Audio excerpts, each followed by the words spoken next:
Ukraine was the second largest republic in the Soviet Union after Russia. It was Russia's main trade partner. Ukraine was in many ways the breadbasket of the Soviet Union. After the counter-revolution overthrew the governments in the Soviet Union, in Russia, in Ukraine, Ukraine became independent. And for the last, all the time since 1991, all the time, almost 30 years, the U.S. has been pumping in billions of dollars through the so-called National Endowment for Democracy, other non-governmental organizations.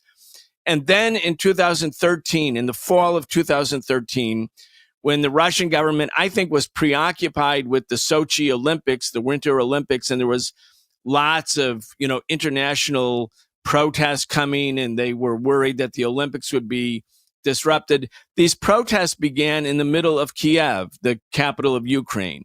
It was called Maidan, meaning the Maidan Square protests. And they went on for November and December and January. And then in early February, mid-February, really, a deal was struck between the opposition forces to the Yanukovych government, who were pro-European, pro-EU, pro-NATO, and the Yanukovych government, which was a government that wasn't pro-Russian, but sought neutrality between East and West and vowed that Ukraine would never become a part of NATO.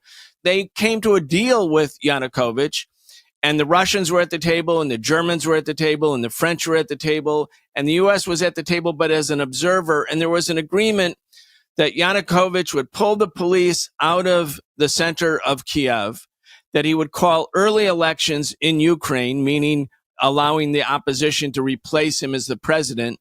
He would devolve authority from the center of Ukraine to the regions, which was another demand of the opposition. And he signed that agreement with international observers watching on February 21st, 2014. On February 22nd, 2014, fascist-led militias stormed the parliament, dispersed the parliament, tried to kill the president. He fled for his life, and they created a neo-Nazi regime in Ukraine at that time. The whole eastern part of the country speaks Russian, was historically part of Russia. I mean, in 1625, Kiev was a capital of Russia. I mean, it's always been historically part of Russia, at least the eastern part of Ukraine. They banned the Russian language, and they made it clear that they were going to join NATO. Now, at that moment, the U.S. thought, and by the way, John McCain, Hillary Clinton spokespersons, they were all in Maidan. They were handing out cookies to the protesters. The U.S.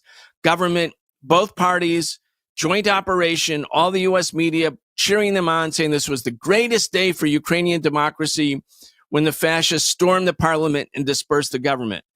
And they thought, okay, we have Russia by the throat. And it was then that Putin said, look, we're going to let the people in Crimea, who are almost all Russian speakers and ethnically Russian, we're going to let them have a referendum about whether under these circumstances they want to reaffix Crimea to Russia. And they had a referendum in June 2014, and 95% of the people voted, yes, we prefer to be with Russia. Crimea had always been part of Russia. It was only given to Ukraine in 1954 by Nikita Khrushchev when Ukraine and Russia were part of the same country, the Soviet Union. And so when Putin did that, the United States accused Russia of seizing Ukraine because that referendum took place in Crimea where the people voted to associate with Russia rather than Ukraine. The other part of that equation that's very important for people who don't know enough about this situation to understand is Crimea was the most important naval base for the Soviet Union. And after the Soviet Union collapsed, after the Soviet Federation or Union broke up, there was an agreement between the Ukrainian, now independent Ukrainian government and the Russian government that the Black Sea Fleet, the Russian Black Sea Naval Base, the largest military installation that Russia has, would remain part of Russia, even though Crimea was technically a part of Ukraine. So when the U.S.-led fascist coup d'etat took place, Vladimir Putin realized that the Russian primary biggest military base, the largest naval base, would now become a NATO base with nuclear missiles pointed at Russia. That was too much. And so then, and only then, did Russia go forward and allow this referendum to take place. And since then, the United States and all of the politicians and the media have labeled Putin to be and Russia to be the aggressor. But that's the actual context.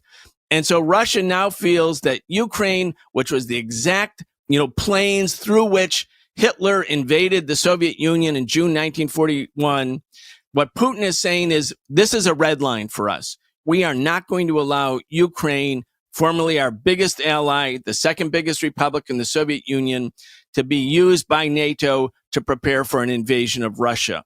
That's not going to happen. That's why we are now at the verge of a major power conflict between the U.S. and Russia. And the reason I wanted to give a little bit of this history is that the American people don't know about it. And they just think, because they're told every day, that Putin is bad, he's an autocrat, and Russia is an aggressor, when in fact, Putin, and in this case, Russia, are the victim of Western aggression.